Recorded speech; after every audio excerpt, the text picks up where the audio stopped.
Good evening, everyone, and welcome to the 2024 Guelph and District Association of Realtors Spring Civic Dinner.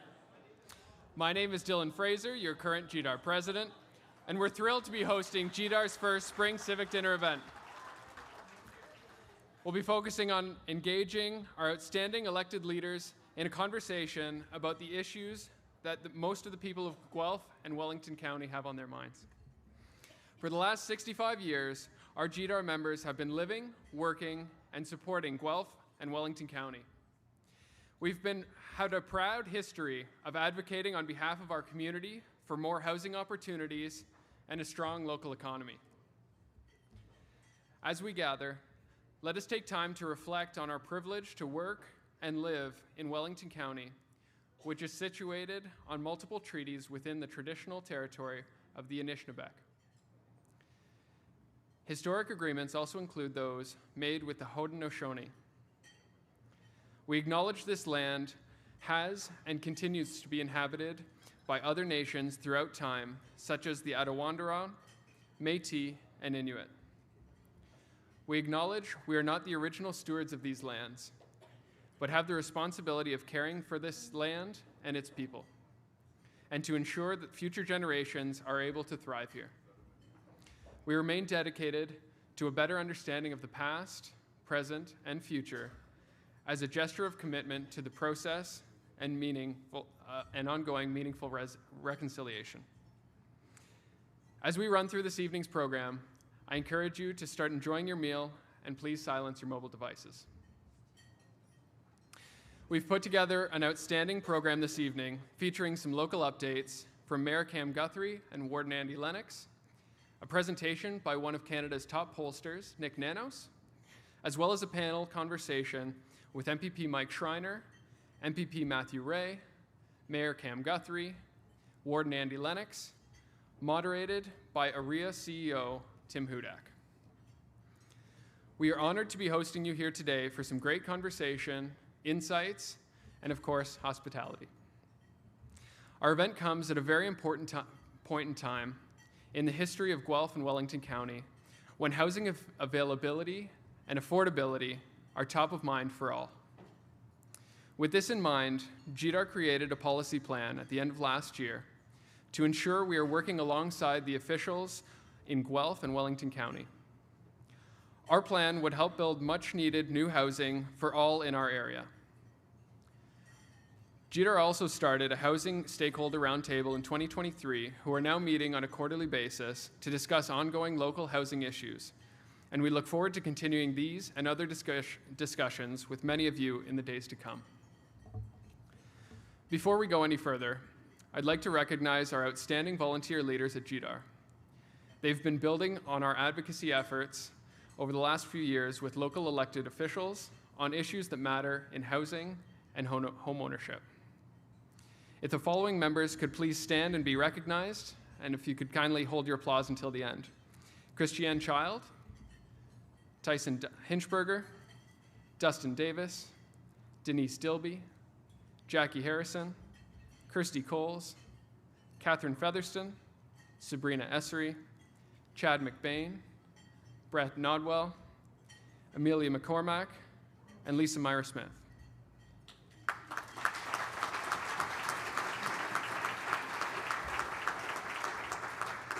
Thank you for all your hard work and dedication to our association. We are also very lucky to be joined today by some outstanding elected leaders as part of our event. These leaders have stepped up to serve the residents of Guelph and Wellington County. They give back to Guelph and Wellington County in countless ways, and I want to take a minute to acknowledge them. MPP Mike Schreiner, MPP Matthew Ray, Warden Andy Lennox, and Mayor Cam Guthrie. Let's give them a big round of applause.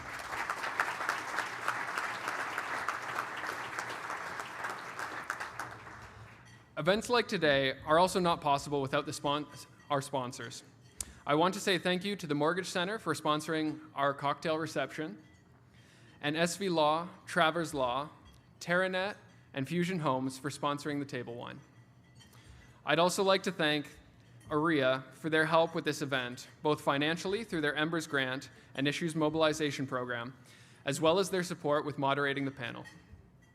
Thank you, Tim Hudak, AREA CEO, and all the other AREA staff who are here today to help us out. Their support reinforces, yes, thank you.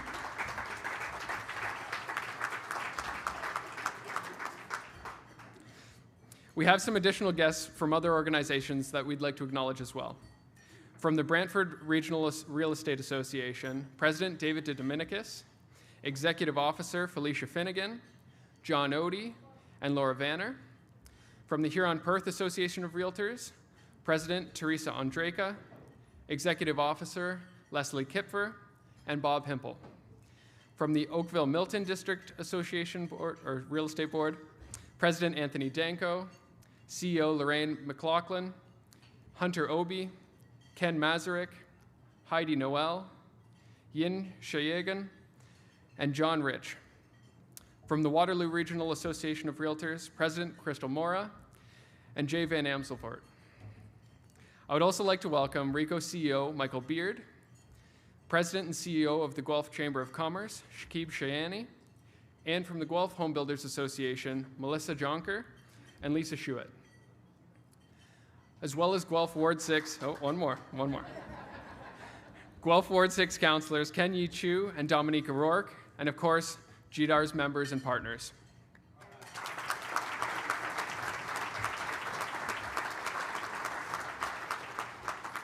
And here to introduce our first speaker is GDAR Director and Chair of the Government and External Relations Committee, Denise Dilby.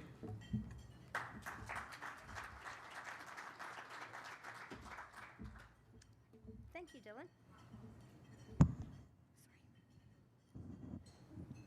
Beauty of being short. There we go. Thank you, Dylan.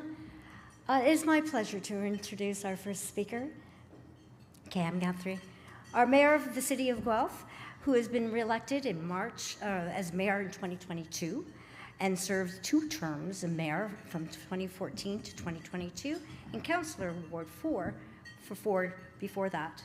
Mayor Cam has completed 3 terms serving as the Mayor of the Chair of the Ontario Big City Mayors, a group of 29 mayors of cities over 100,000 people or more, collectively representing over 90% or 70% of Ontario's population.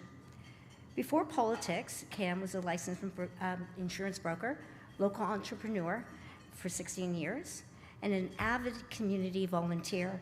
So Cam has served on a number of boards of several local not-for-profit organizations, mentored startup businesses, and the Businesses Center of the Guelph Wellington, and he holds a business diploma from the Sir Sanford Fleming College.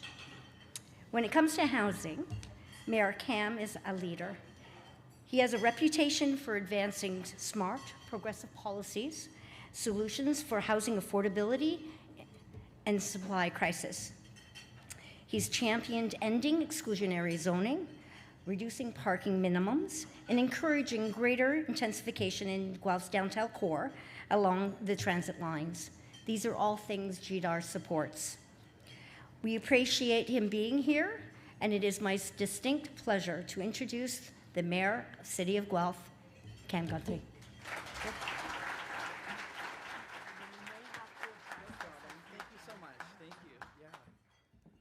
Thank you so much. I really appreciate that. That's very kind. Some of the introductions I get aren't that kind, so thank you very much, especially the ones online. But good evening, and thank you so much for having me here today. Now, I just want to ask, are the slides are the slides up for me, and they're going to magically change? Oh, isn't that wonderful? Thank you. Okay, I thought I would have to do this, like, you know. So thank you.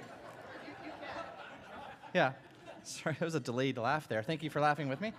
I appreciate the opportunity to be here. Thank you to GDAR. Thank you to everyone that's been mentioned so far, and I do really appreciate 2 councillors being here tonight, both Dominique and Ken. They're working so hard for you all in our city and for our community, along with trying to fix and help with the housing crisis. So I just want to thank them for being here. All of council, the rest that can't be here tonight, they're here in spirit, and thank GDAR for everything that you're doing. I want to start by painting a picture of the current state of the market within our city. So Guelph is a very sought-after community, especially in the GTA area. We have a great university, a world-renowned university, and we actually have Conestoga College that has announced a $90 million investment into our downtown core with about 4,000 students or so that are going to be coming to our downtown. Of course, we have our awesome parks and our rec centers and so on. They're all things that people would want to come to this city. And as realtors, you would know that. It sort of checks the boxes of a lot of the things that you would tell people that are looking to maybe come here. So most of you in this room would know that. But the cost of housing, as you also know, is getting not just high, but higher, like all the time. And for example, in Guelph, if you wanted to buy a home in 2023, and if you had a household income of about $82,559, which was the average household income after taxes according to the Canadian Mortgage and Housing Corporation, what could you afford? Well, according to your own data, the benchmark price for a single-family home in 2023 was $892,000. The benchmark price for a townhouse, $656,000, and a condo, about $535,000. This means that you would need $163,000 income for that household to afford an $800,000 home in our city. And your monthly mortgage payments, this is what kills me, would be $4,400 and some odd dollars. Absolutely brutal. That line wasn't in my notes. I added that line, the brutal line, but just for effect. The data, though, is telling a very important story. Now, is rental any better? Nope. Guelph currently ranks in the top 10 nationally as the most expensive place to rent, according to rentals.ca. And as a university town, Guelph has very high demand for affordable rentals. The average price for a one-bedroom unit in Guelph is $2,078, and a two-bedroom is $2,300 and change. When comparing year-over-year data, our monthly rent is continuing to go up and up. Now, to really understand what those numbers mean to people, I need to tell you actually a couple of stories, because I can throw data at you, which you probably already know, and I could try to throw a lot more data from my perspective as the mayor. But I actually like to tell stories because my job is to listen a lot to what's going on with people on the ground in our community. And so here's one story. It's an individual who makes over $70,000 a year, no car loan, barely any debt at all. They are currently renting a 500 square foot apartment at over $1,600 a month. But the reality is that she told me she can barely keep things going because of the accumulation of the price of everything else, gas and groceries and so on, all the utilities going up and up and up. And if she wants to try to move somewhere else, you know this, it's already too expensive. So she's stuck. She's stuck in a place, she's not getting ahead, and her anxiety is higher, her stress is higher, and this is not a healthy thing for this individual at all. And that can be replicated, that story, over and over and over again. I also heard of one person that was renting out mattresses on floor for $520 a month. Not a room, $520 for a mattress. I hope it was a very comfy mattress, but that's wrong. There's 17 people, I heard, that were living in one house in this city. Not only is that illegal and unsafe, that's the reality that some people are having to face when choosing to try to find an affordable place to rest their head at night. That's unacceptable, it's wrong, and we need to fix that. So, what are we doing? Okay, we all know those issues, those stories. What are we doing? So here's a Guelph perspective, some stats for you. In 2023, the city issued 1,320 building permits for new residential units, which was the highest number since 2016. For comparison, in 2022, we had just over 1,100. And we're doing great for 2024 so far. A little bit of a struggle out there, but we got over 400 building permits already issued for this year. Now, in 2023, your city council approved 2,230 site-specific units compared to 1,900 the year before. So we approved even more. And I'm happy to announce that Guelph met 98% of the provincial housing target that we were given, Many other cities, yes, it's really great. Many cities were given these targets, and we have been doing the best that we can to make sure that we are meeting them. We also approved, in amongst those numbers, 13 residential conversions and 29 new long-term care beds.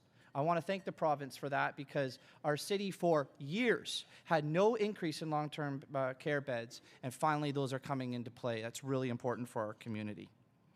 It's no easy task, because government does not build homes. We approve them.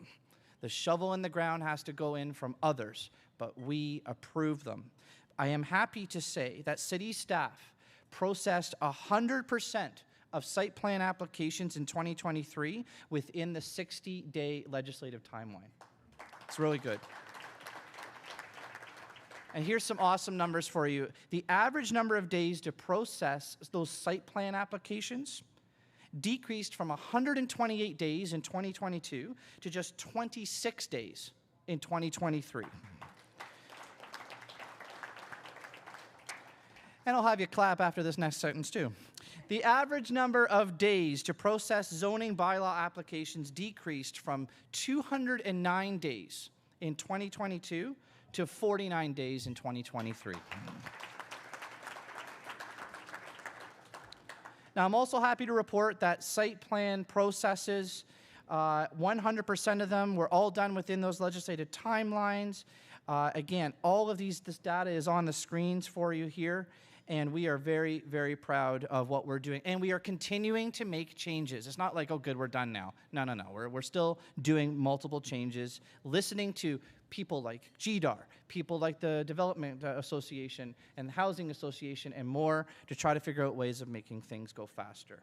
Now, I'd be remiss if I didn't announce a couple of great announcements that we had for our community. The first one was the Housing Accelerator Fund from the federal government. Our city staff and us, from an advocacy point of view, and others worked very hard to get $21.4 million from the Housing Accelerator Fund. Prime Minister Justin Trudeau was here in Guelph just a little while ago, and that will help us accelerate an extra 740 new homes that we need to get built over the next 3 years. We have to be accountable to that, by the way. It's a phased approach of the funding, so it's not just here's some money and good luck. We have to be accountable to actually getting those extra homes getting built. And then in March, just a little while ago, the Minister of Municipal Affairs and Housing came, Paul Calandra, our minister, with a big, huge check. I don't know if, I called that the Happy Gilmore check, remember? Thank you for laughing at that. I appreciate that. Remember when Happy Gilmore, you'd get those big checks at the, is anyone with me? How old is this group?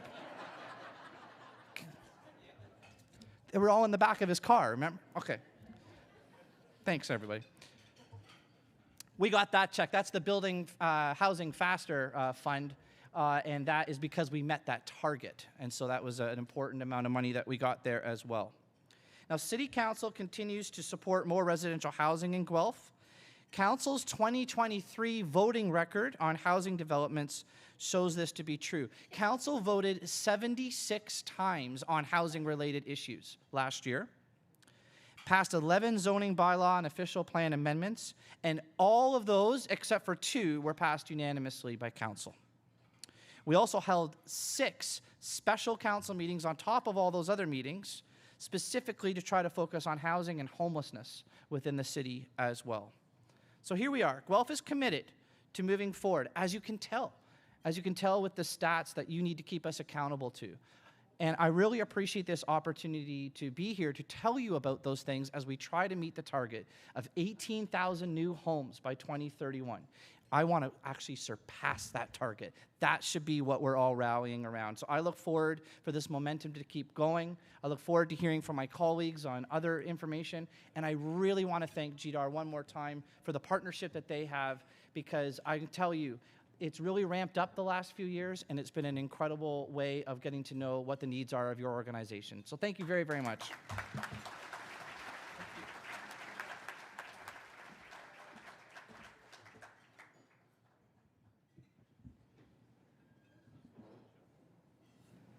Well, thank you very much, Mayor Cam. The entire team at GDAR look forward to working with you, and and we continue to work to support the families to afford obtainable housing. As a proud resident of Wellington County, I'm thrilled to introduce our keynote speaker, the Warden of Wellington County, Andy Lennox. In 2022, Andy, a mayor of the Township of Wellington North, was elected warden for a 2-year term. Warden Lennox represented the constituents of Wellington North since 2010 and served on local council and then elected mayor in 2014. At his time in the county, Warden Lennox has chaired the Road Committee's Planning Land Division, so he knows housing, development, and a big challenges facing our region.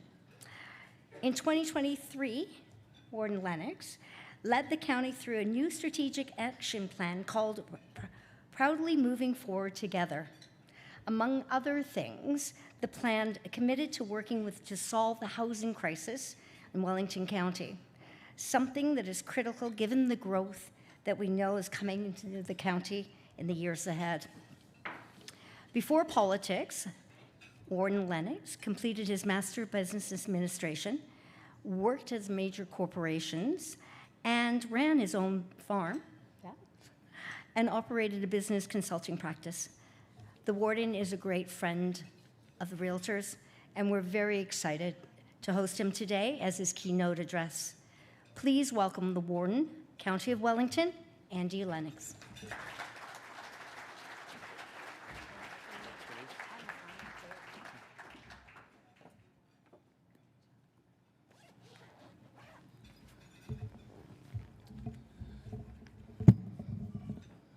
Good evening, everybody.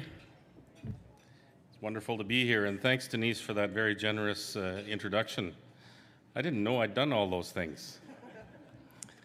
Yeah, it's great to be here. This is my first experience with GDAR, and I'm looking forward to hearing from you how we can work together to make it better for all the residents of Wellington County.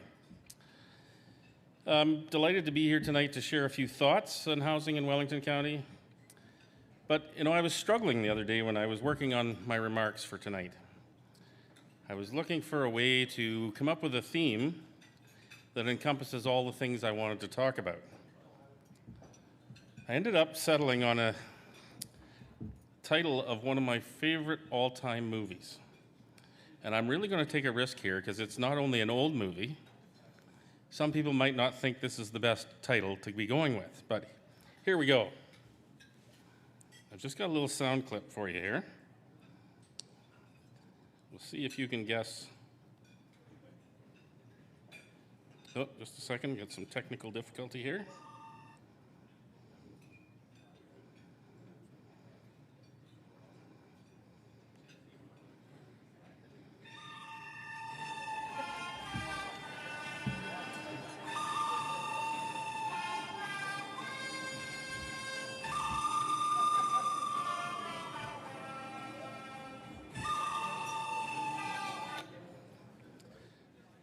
Is anybody old enough in here to know the title of that movie?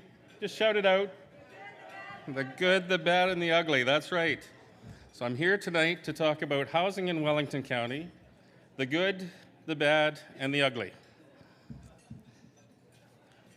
Let's start with the good.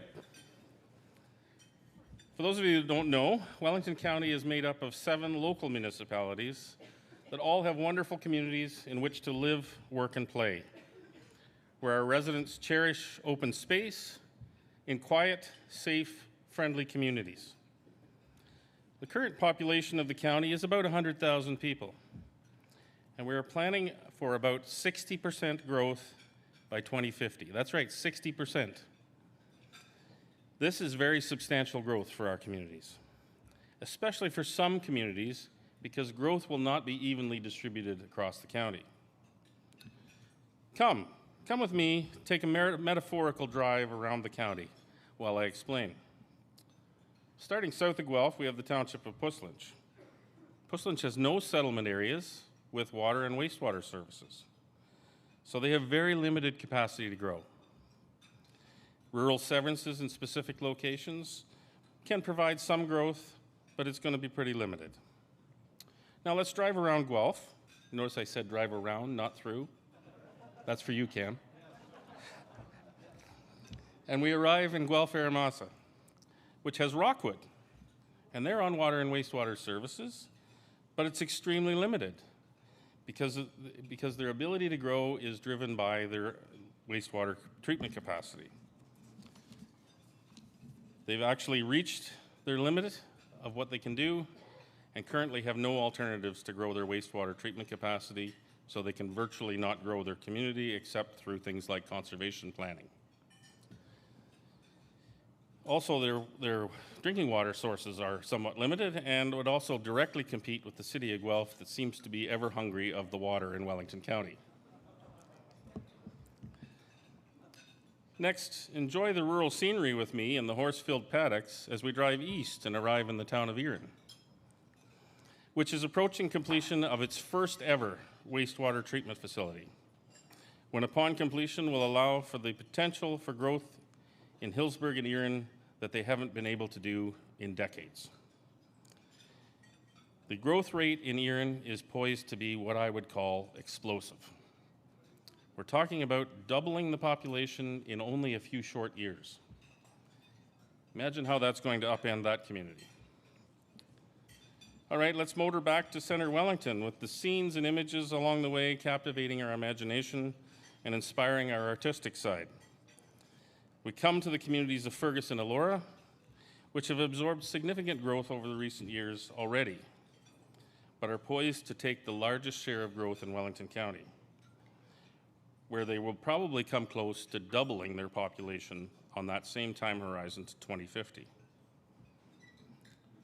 Continuing northwest along the Elora Road, with your window down to enjoy some fresh air, at this time of year you may encounter some unexpected smells of spring because you are firmly in farm country here. The first stop in Mapleton Township being the communities of Moorfield and particularly Drayton, and they're working to set the stage for hundreds and hundreds of new homes in the coming years. A little further along the road, enjoying even more peace and quiet, we come to the town of Minto, where you'll find the communities of Palmerston, Harriston, and Clifford also preparing for growth of about 50%. Moving back east again, we come to my corner of the county, where my roots are firmly planted. You are now in Wellington North, where nature blends comfortably with civilization. One of my favorite sayings is, it's not the end of the world, but you can see it from there. I'm referring to Grey County. Unfortunately, there's no one here to hear that. The communities of Arthur and Mount Forest in Wellington North are expected to accommodate at least 60% more people by 2050. So, for those of you in the room who are looking to sell some more properties, the future is really bright. There's going to be a lot more properties to sell. In the last 5 years, we've seen the rate of growth across the county ramping up, very close to the levels that will have to occur to reach the forecasted milestones we have set. In the Wellington County, we're in exciting times. One of my favorite stories that I like to share is I like to compare these communities that will grow rapidly like a growing family. Many of you have experienced this. You know, there's that anticipation, the planning that went into, preparing that next bedroom, and making way for the other car seat in the vehicle. But this pace of growth now for our communities is like when we made that trip to the OBGYN office and found out we're having triplets.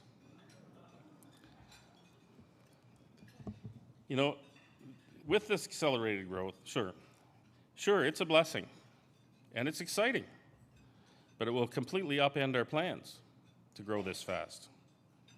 We can ask the questions, just like the parents. Where will we put them? Who's now going to have to share a bedroom or a neighborhood? How will we pay for it? Who will need to help us? Because we can't do it on our own. That brings me to the not-so-good part. While there are currently more jobs in our communities than people to fill them, This recent past period has also been a period where the increase in housing cost has far outpaced income levels, making existing housing options increasingly unaffordable, as Cam alluded to. We're not immune from that in our communities either. This is driving the move to more affordable housing types at higher densities, and many of our neighborhoods don't always welcome that with open arms. It's changing the way our communities look, and it's putting a strain on other areas of community life. Will there be enough school capacity?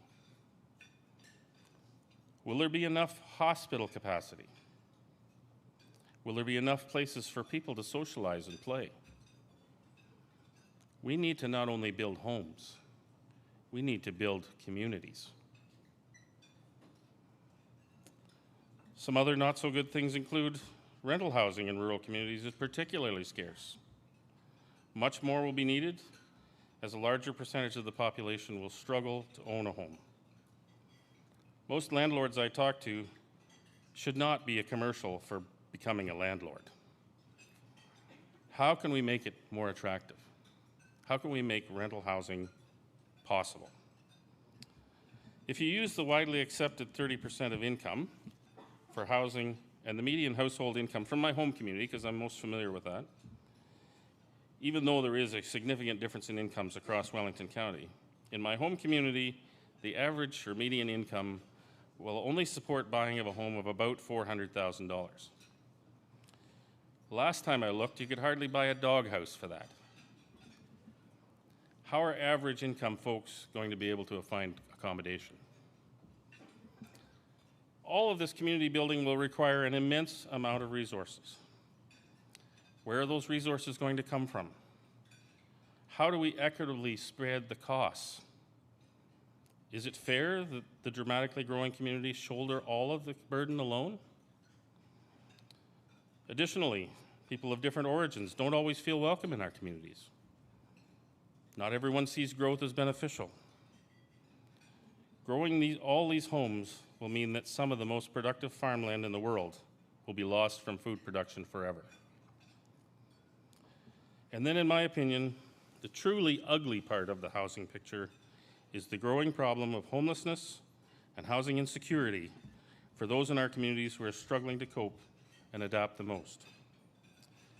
Exacerbated by increased housing costs and decades now of minimal investment in social housing is leaving far too many people behind.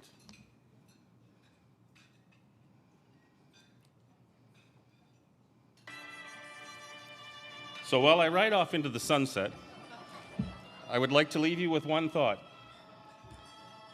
Like in most Western movies, I believe that good will prevail. But unlike The Man with No Name, our success will not be achieved alone, but will require everyone making a contribution. If the current housing situation is truly a crisis, as it is often described, then let's treat it like one. And like any successful crisis response, we must communicate clearly, coordinate our efforts, collaborate for the common good, remain flexible, and pool our resources to meet our objectives together. It's a pleasure to be with you tonight. Thanks very much.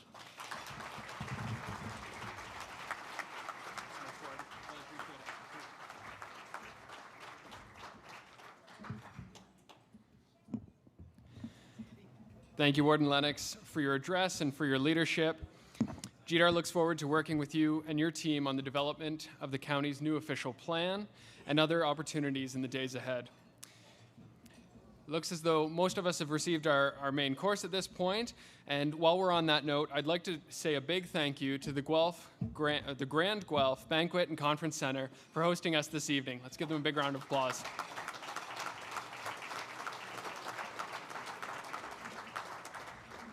And while you enjoy the outstanding food and service prepared by our friends here at the Grand, you'll hear from our next speaker, Nick Nanos, Chief Data Scientist and founder of Nanos Research.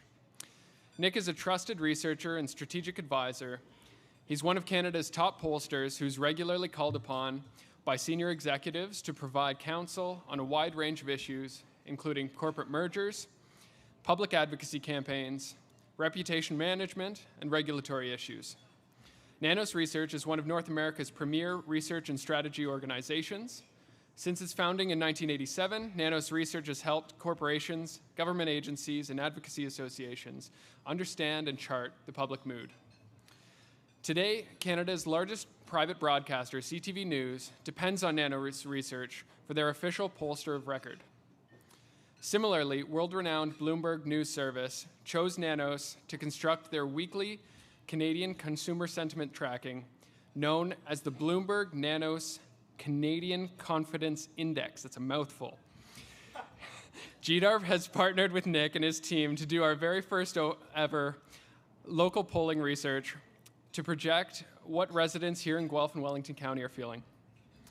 The research has delivered some tremendous insights on issues that are top of mind for local residents regarding housing, and GDAR is proud to bring you this research, and you will not hear this info anywhere else.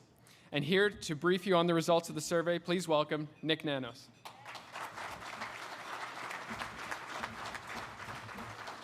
Thanks, Dylan, for that very kind introduction. And it was great to listen to the presentation from the Mayor Guthrie and Warden Lennox. Although I don't have any roadies with me like Warden Lennox to play a song. So, but I think your roadies are out in the parking lot waiting for your next gig. Warden, congratulations. What we're going to do is a bit of a walkthrough. And it's interesting listening to both the mayor and the warden talk about what they're hearing in the front line within the communities right across the region. It's quite interesting and striking how, when we talk to people that live in the region, we see a lot of similarities. But for the presentation that I'm going to do today, we're going to do a number of things. First of all, we're going to talk about what people find attractive and why they like living in the region.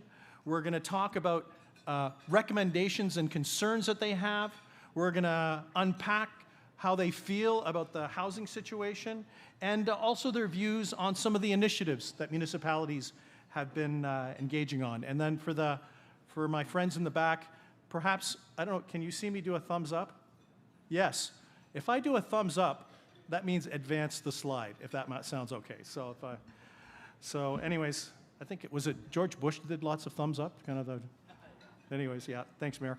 What we're going to do, so we did a survey. Actually, the survey was just completed last week, so it's fresh off the presses. We're going to talk about life in the region, the state of housing, housing solutions. It's a random survey of over 700 residents right across the region. And what's interesting is that when we look at reasons for living in the region, you can see at the very top of the list is basically a personal or family connection, that they've lived a long time, they grew up here, it's the hometown. And one of the other key drivers you can see are job opportunities. It's the economy, that they might own a business or that it's very close to work. And you can see the difference between individuals that are in the city of Guelph and those that are in Wellington, Hermosa, where things like, for example, job opportunities tend to be a little higher in the city. But you can see also, and this speaks to the warden's comment, as he did we'll call it a poetic tour through the county, you can see, and these are the words that people in the county would use as to why they live in that area. They would use words like it's a nice place to live, quiet, safe, it's a great place to raise a family, peaceful, that they like the area. And that those are really the key drivers that people see when it comes to living either in the city of Guelph or Wellington, Hermosa. And when we ask about advice, and on this particular question, people could say whatever they wanted.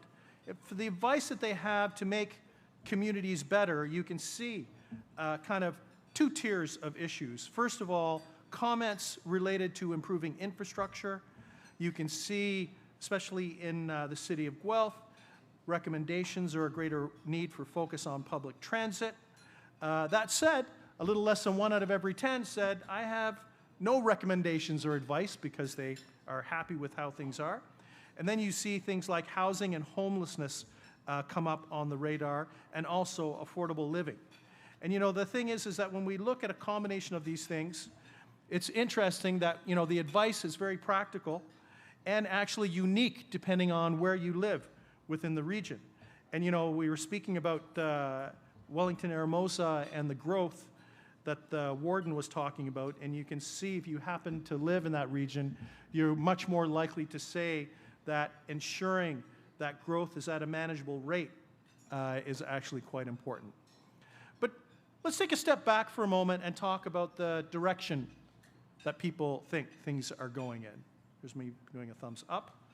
Thumbs up for both advancing and also for the numbers. You can see here is that when we ask residents whether they think the communities are moving in the right or wrong direction, by a margin of 2 to 1, people are much more likely to think that, that the community is moving in the right direction. The numbers are fairly strong in both Guelph and among residents of Wellington Hermosa. No big difference generationally or by gender, but you can see there is an interesting difference in opinion depending on how long you've lived in the region. If you are a more recent person that's moved to the region, 10 years or less, you're actually much more likely to say that things are moving in the right direction compared to those that have lived for a longer period of time, 30 years or more, who are probably thinking about the change that's taking place and wondering what it means for the community that they grew up in and what it might mean for the future. And you know, when we talk about reasons that people use to justify their view on the direction, you can see on the positive side of the lecture, not a big surprise, people just say that it's a good place to live and it's clean and that there's growth. They don't really have any complaints. But on the negative side of the ledger, when people are articulating that they believe that things are going in the wrong direction, at the very top of the list, and you can see the top 2 items have to do with housing, whether it's increasing cost of housing or homelessness, and those being kind of the 2 reasons. You know, it's interesting, you think, if we remember this slide that I just had before, and I'm not asking you to go back, we had 54% right direction, 28% wrong direction. People might say, Nick, you know, is that a good number? Well, let's take a moment and pause to think about how people feel about our country. When we ask the exact same question, if we could advance, about whether Canadians think that the country is moving in the right direction or the wrong direction, you can see that only 31% of Canadians think that the country is moving in the right direction, compared to if you happen to live in the area, 52 or 60%. And Canadians are much more likely to say that the country is moving in the wrong direction. And based on the surveys that we've done in other communities, what we find is that this particular number is actually quite good. Is it perfect? No. Could it be better? Yes. Would people like to see things improve? Absolutely. But the reality is that this whole factor of positive views about the direction of the community by a margin of 2 to 1 is actually quite striking. And think of it this way. For all of your neighbors, they're feeling much better about living in the Guelph and District area than they are about the country writ large. You know, when we asked individuals about their place of work, we can go to the next slide. What's interesting in terms of the profile of people across the region is that there's a bit of a split. 4 out of every 10 report that they work outside of the region, and 4 out of every 10 report that they are in the region. And not a big surprise, if you happen to live in Wellington Hermosa, you're much more likely to report that that's where you work. But what you have basically is a situation where a significant proportion of people do live in the region, and you can also see on the right-hand side the commute. On average, quite short. You know, the median, which is more than 50% of the people that live in the region, regardless of where you live in, you're reporting that you only have a 15 to 20-minute commute. And I think that probably explains for some of the newer residents in the city that might have come from other larger municipalities why they think Guelph and District is such an attractive, safe, lovely place to raise a family and to live. But let's unpack for a second the brand, the City of Guelph brand and then afterwards the Center Wellington Aramosa brand. Next slide. We asked people to kind of score on a number of dimensions. A place to raise a family, place to work, safe place to live, overall quality of life. We also tested on things like transit and housing affordability. And this is based on a score out of 10, so this is a bit of a report card. So you can see that the top drivers for residents in the city of Guelph are a place to raise a family at 78%. Guelph is a safe place, 77%. Overall quality of life, quite strong. Even as a place to work, good. But check out the bottom numbers. The worst score, and think of it this way, 3.6. So if the kids came home, if the Nanos kids came home with a 3.6, that would be a fail. I'd be saying, boys, it's time to do some work and we need some action. Guelph as a place where one can afford to buy a home, the average score was 3.6 out of 10. Public transit did pass, although not strongly, at a 5.6. And what's interesting is that, when you think of it, half of the residents have issues with this whole situation related to housing affordability. And the numbers for the city of Guelph are good, but check out, and I just like to say both to the mayor and the warden, this is not a competition when you look at one numbers, and I know Mayor Guthrie, those numbers for Guelph are good, but let me show you the numbers for Warden Lennox. Wellington Center, you can see, let's go to the next slide. So you can see Guelph, a solid B+. You can see the warden, you're really starting to smile now. I don't know if you've got another thing. Like, you're going to say, that Nanos guy's got some really good numbers. Yeah, I can add 2 thumbs up, thanks. But you can see the numbers, for those individuals that live in Center Wellington, Aramosa, exceptionally strong numbers, 8.1, 9 out of every 10 residents score the region excellent for a place to live, high scores as quality of life, great place to raise a family, but still the same type of pressure when it comes to housing affordability, still 45% of 3.7 out of 10 when it comes to rating Center Wellington, Aramosa on that. So, when you look at the two communities, you can see that both actually score exceptionally well, B+ or A, score much well than our country on a lot of other things, and that, but the fixation at least has to do with housing and change.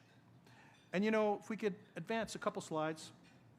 When we ask about housing affordability compared to 5 years ago, whether it's improved or worsened, you can see that 3 out of every 4 residents basically outright say that it has worsened, and then there's an additional 7% that say that it is somewhat worsened.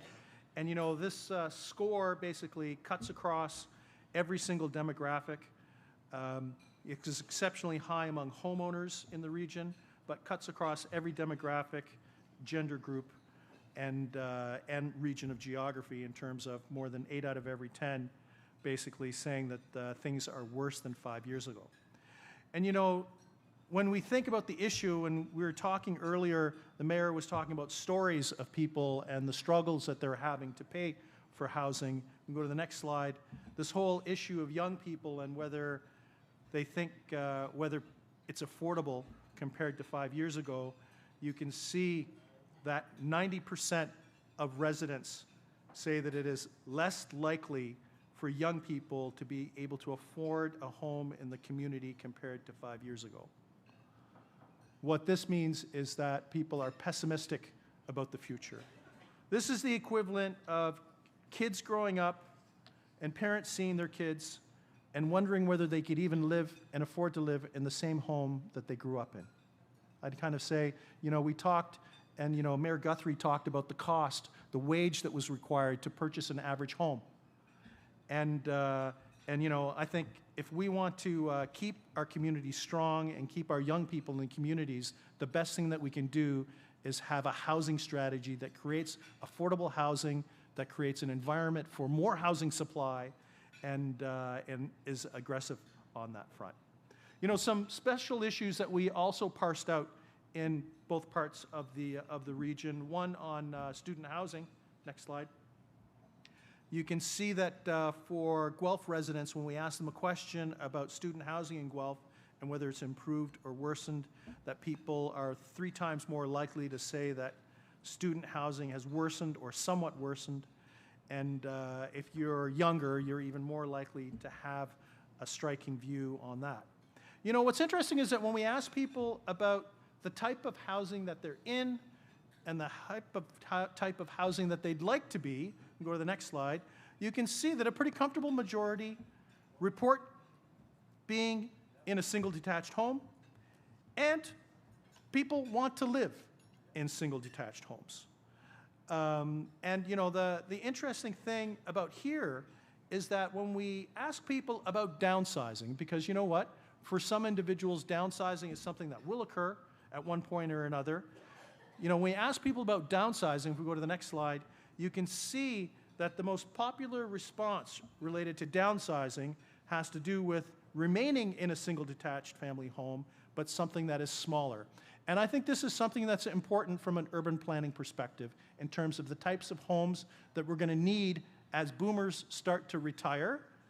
They're still going to probably want to live in a single detached home, but something that is a little smaller. But let's unpack for a moment some solutions. And you know, what we did was we worked with the Guelph and District Realtors to test on some of the things that have been explored and discussed locally. If we go to the next slide. You can see when we tested on building a secondary or garden suite on the property that you know, you can see 57% outright supported that and another 13% somewhat supported. So, you know, I'd always kind of say, you know, in a world where elections are won with 35, 36, 37, 38%, to have, you know, 70% of people agree on anything is actually quite a striking number. And that, you know, support for these types of suites cuts across the region and cuts across pretty well all of the demographics. And you know, the other interesting thing is for Guelph residents, when we tested on this new policy on residential units that allow up to 4 residential units or fourplexes per residential lot, I think you can see here also that there's a pretty decent level of support for this, with you know, basically almost 6 out of every 10 individuals supporting or somewhat supporting. The support among renters much higher, almost 19 percentage points than among homeowners on that.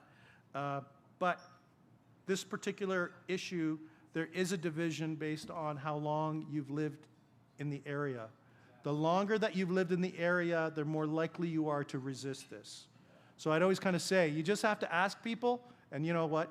The warden and mayor know this. You just ask, how long have you lived here? If you don't know them, you just ask, how long have you lived there? And then you'll know exactly how they're going to respond to a lot of these issues. But the reality is, it's still a majority, but just not as strong. And even among those residents that have lived for 30 years or more, almost half are good with that particular policy. But let's think about what's on the table, or what's on the menu, and what's not on the menu. Let's go to the next slide.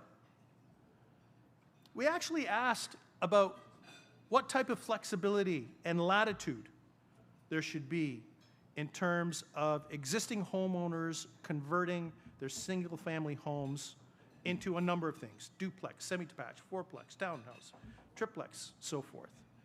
So, one thing to remember is that about 17% of residents overall don't want any change whatsoever.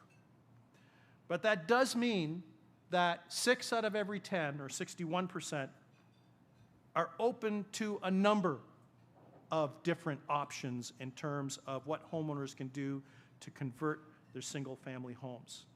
And that there's a lot more latitude on the positive side of the ledger in terms of flexibility compared to people that don't want any change whatsoever. So I'm going to close out with a couple high-level observations. And I'd like to say I was more positive than both the mayor and the warden on this. People think this is a great place to live. They think these are safe communities, great quality of life, great place to live, great place to raise a family. But there's an issue related to housing affordability. And you know, the thing is that not only is it an issue, but people think that it is getting worse compared to the last 5 years, and people are much more pessimistic about whether young people, our young people that live in the community, will even be able to afford to stay here. The other thing is that we have to remember is that there's flexibility for what I'll say a more agile market in terms of what people can do with their homes. And not everyone agrees. Remember, 17% of people would not want any homeowner to be able to make any kind of change, but that's a minority. 6 out of every 10 are good with some sort of flexibility. And the other thing is that you can see, at least from the polling that we've done, is that there's support for action. And I think maybe that's the key takeaway here. People see a problem and they want action.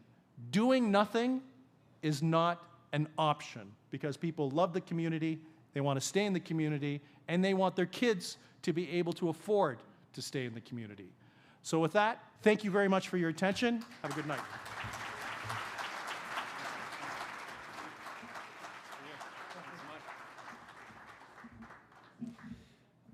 Thank you, Nick, and please accept that small gift of our token of our appreciation from our members here at GDAR. How about another round of applause for Nick?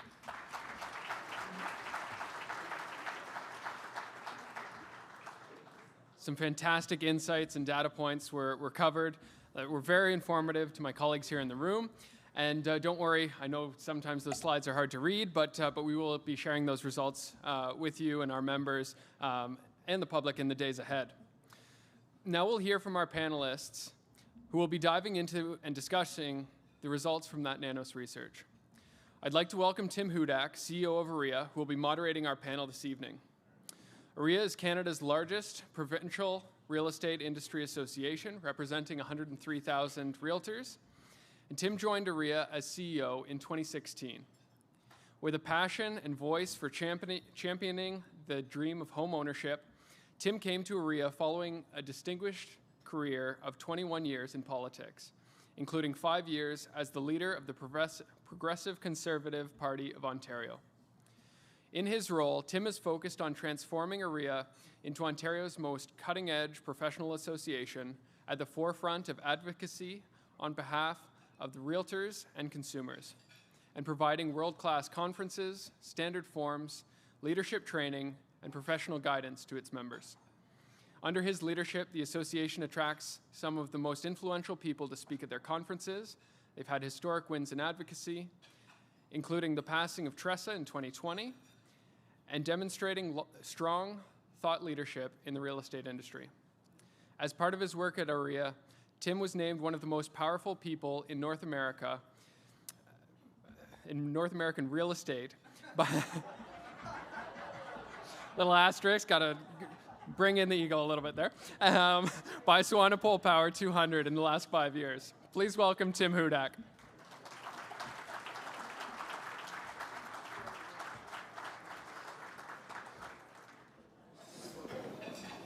Thanks, Dylan. Great event. Thanks. Yeah. And joining Tim for tonight's panel will be Matthew Ray, Parliamentary Assistant to the Minister of Municipal Affairs and Housing, and MPP for Perth Wellington, Mike Schreiner, MPP for Guelph, Cam Guthrie, Mayor of Guelph, and Andy Lennox, Warden of Wellington County. Let's welcome all the panelists.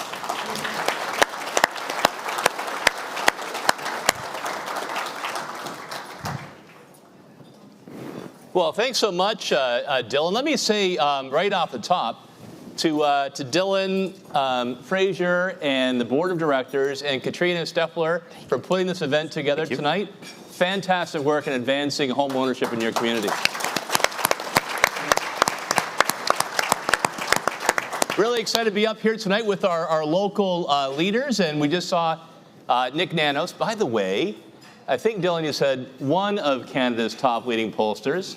This guy did work for me back in like 1999. I say Canada's leading pollster. Survey says 85% agree with that, Nick.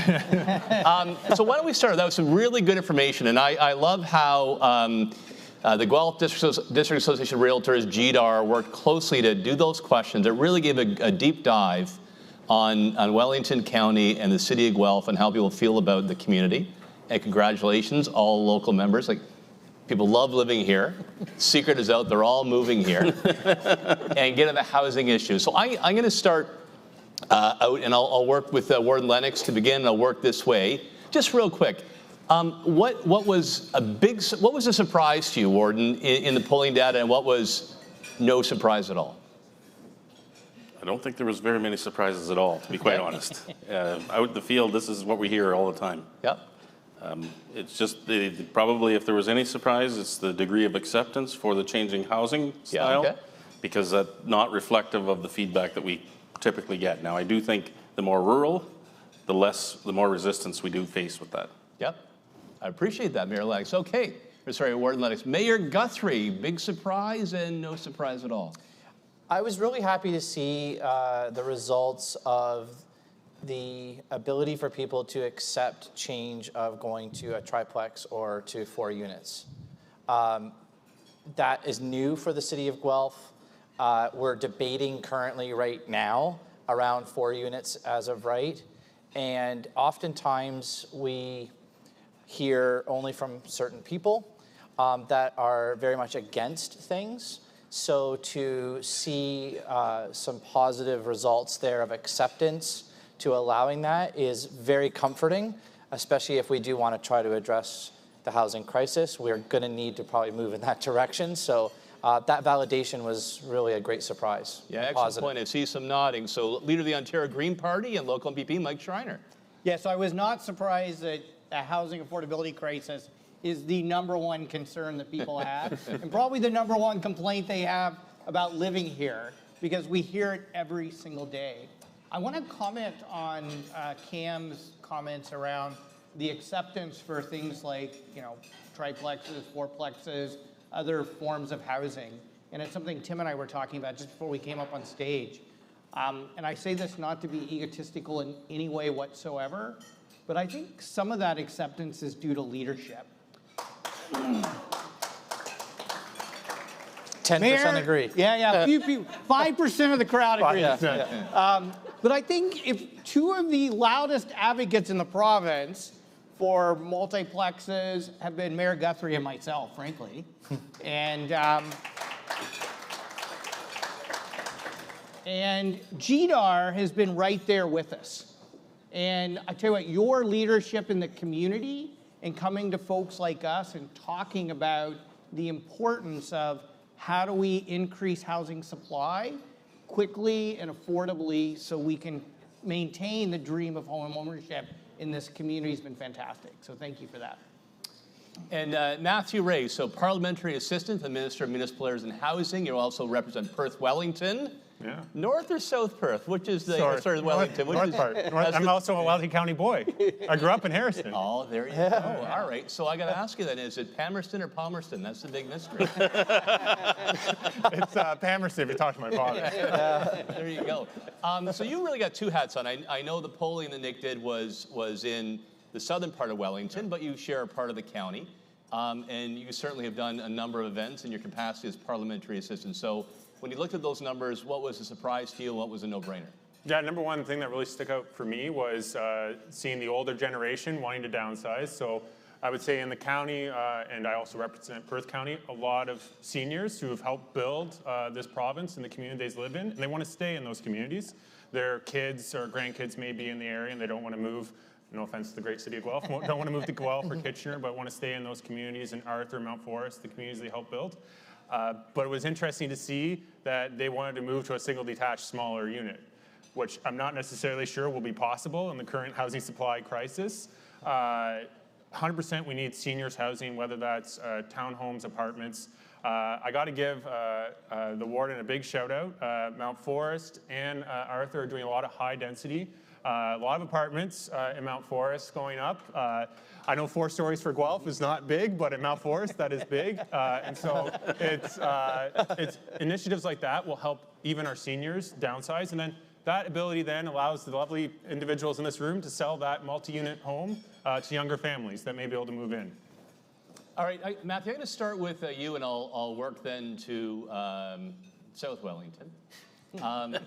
There's been a lot of activity at a national and provincial level around housing affordability. So we saw in Nick's polling, whether it's in Guelph or in Wellington County, is really reflective of the province and the country as a whole. So we saw 2 weeks ago the federal government brought through their Canada Housing Plan. The provincial government, of which you're part, now brought in its 6th piece of legislation, Cutting Red Tape to Build More Homes Act. So I'm going to ask you, Matthew, when you look at that legislation, what's the one that's going to make the biggest difference to getting homes built folks can afford? One of the biggest changes with Bill 185, the provincial legislation, specifically for Guelph, is the student housing aspect. And so we're exempting student housing residences from the Planning Act, so essentially making it as of right. Because I'm actually a graduate of the University of Guelph as well, and also We'll clap for that. Friendly clap for that. Thanks, Mike. But I know they have great residences, but they need more. They've seen growth like every other university or college in Canada. And ensuring we get that built, well, then that will also free up the rental market in Guelph for those upper year students or for people in the workforce looking to rent. The students have the student housing to go to, and then they also then have the rental on the market, which will help free up some of that supply. So I think it's a really important aspect, which the sector was asking for help on that from our provincial government. All right. And not as dated as a reference as Warren Lennox, Good, Bad, the Ugly. One of my favorite movies, by the way, of all time. But we'll do the Siskel Ebert thumbs up, thumbs down. So thumbs up, Mike Schreiner, of what you've seen nationally and provincially. What gets the big thumbs up from you? Yeah, well, I think I'll give a thumbs up to both. And even though Matt and I have our disagreements every now and then at Queen's Park. So thumbs up from the federal government to really recognize that like a year ago it was like housing isn't federal jurisdiction to now the federal government is aggressively moving into housing, providing municipalities with the funding they need to speed up approvals, build infrastructure, and pushing to legalize things like multiplexes as part of those agreements. Big thumbs up on that. On the provincial side, do I get a chance to take the thumbs down? Oh, we'll do the Ebert. Okay, we'll do thumbs up first. So I agree with Matt on the student housing, but I also agree with him on a few other things in the most recent bill. So one is it largely starts to make municipalities whole when it comes to being able to fund infrastructure for housing. Also, some of the provisions around mass timber buildings and new building types I think are really important, which is going to help us do more higher value added housing from Ontario Forestry and low carbon housing, and actually hopefully speed up approvals for innovative housing types like cross-laminated mass timber buildings. Super. Mayor Guthrie, the thumbs up. On the thumbs up on Bill 185 that's been tabled for me, and won't become a surprise to maybe some of my council mates, but looking at eliminating parking requirements around high transit. That has been something that I have researched so much and see hundreds and hundreds of cities going towards no parking minimums. And that does not mean no parking, by the way. It basically means that the developer can let the market decide whether or not they can sell or rent their units and if it's requiring for parking. I think if we're going to get more densified in our downtown cores and make them more livable, walkable, transit and active transportation oriented, we cannot always accommodate the car. And so that, I think, is going to be a big plus that I think and hope will come out of that. And then from the federal government, I would give a thumbs up. Their latest budget does have money for municipalities to come for infrastructure. There's a caveat to that, though, where I'm gonna do one of these. Yeah. So I'm like the kid amongst the parents, right? So we got the federal government and the provincial government. There are some differences in play. Between what the federal government is asking the province and what the province may have to adhere to try to get the money. And there are actual real impacts to some of those issues. And so what I'm hoping for, what all municipalities are hoping for, is that the finger pointing between the federal government and the provincial government can stop, and they can actually negotiate and get it done like yesterday, so that we can get the infrastructure money that we need. And last thumbs up, Warden Lennox. Yeah, thumbs up to both. Didn't you say I have to say something different than these guys? I would also reflect on, from the provincial legislation, the issues around, infrastructure funding through the changes back in development charges. Yep. Development charges is a complex issue, but municipalities are really struggling with how to build enough infrastructure to enable the growth in our communities, particularly in Wellington County, where we're seeing such dramatic rates of growth. So development charges, some people think that covers all the cost of growth. It does not. And so I think there's a much bigger issue, and I would say this with the federal government as well. While I support many of the initiatives they're doing, we got to start having a conversation about, this is a broader societal good. How do we fund it? Who should pay the bill? Should it be development charges? Should it be something else? Who should pay the bill here? Is it appropriate to shoulder the responsibilities on the local communities? And I think it's got to be a blend, but we got to start having that conversation. Yeah, okay. Well, appreciate that, Warden. We'll come back to that. How about we'll talk about the financing side a bit later on. All right, so let's go to the thumbs down. So look, there's always going to be something missing, right? Something you think will be a big difference maker. You represent a beautiful part of the province here in Guelph and Wellington, so it may not fit there. So I'm going to, MPP Schreiner, you're the most enthusiasm for the thumbs down part of our program. Well, I'm in opposition, so like. Please start. You know, my thumbs down the recent housing bill isn't what's in the bill, it's what's not in the bill, frankly. I've been pushing hard, and I think a lot of housing advocates across the province have been pushing hard to legalize fourplexes and 4 stories as of right province-wide. I'm working with a company called Clip Homes. They did a study with TMU. If only 18% of current single-family homes within existing urban core boundaries became a 4-plex, that would be 2 million homes across the province. Our goal is to build 1.5. Obviously, from Nick's numbers, they're not, the solution's, not gonna be all multiplexes. Like, single-family homes are gonna still be a big part of it. But if just 18% of single-family homes became a 4-plex, we're talking 2 million homes across the province, where we already have infrastructure built, where we can create creative home ownership opportunities, especially for new home buyers. And I would just add one more to that is, I'm also a big fan of legalizing 6 to 11 story as of right along major transit and transportation corridors as a way to, build more purpose-built rental, condo, et cetera. And so that would cut approval times, according to the main home builders I've talked to, in half. It would go from 8 to 10 years to 4 to 5 years on those multi-residential buildings. And so I was hoping that's what we were going to see in the bill. Okay, and there you go. And I know that the Guelph and District Realtors and we at the Ontario Real Estate Association deeply appreciate the bill that you brought forward and pleased to endorse it, the More Homes You Can Afford in Communities You Love Act. So yes. Well done, because I think both those pieces are part of that legislation. They are, yes, they are. There you go. And that was an applause line, too. You want to encourage these people. Forward. Yeah. And I want to thank GDAR for your great work in advising me on that bill and coming to Queen's Park. And Dylan did a fantastic job speaking in the media studio endorsing it. So thank you. All right, now we'll leap down to Warden Lennox, the missing piece that's going to make a difference for Wellington County. I'm not sure that it's a piece that's really legislative in nature, in my opinion. It's more a piece of about, and I spoke about it in my address earlier, the need for collaboration and communication of what the need is for our community. I think there's a lot of misunderstanding in our communities about how to address this problem, who can address it, how can we work together, and people are left feeling unsure of where we go from here. So I think really I just can't emphasize enough how important it is that we work together, collaborate, and make this real for the people that we represent. And it sounds like a lot of collaboration between the city and the county here in this part of the province, so keep that up. All right, I'm going to go to Matthew right now. So, missing piece that you think is going to make the biggest difference for folks here in this room has still got to be done. The mayor, or Warden Lennox, touched on it. Infrastructure in the ground. Obviously, I always tell people I'm happy to open any sewer main or water main anywhere in Ontario. It is not the sexiest thing.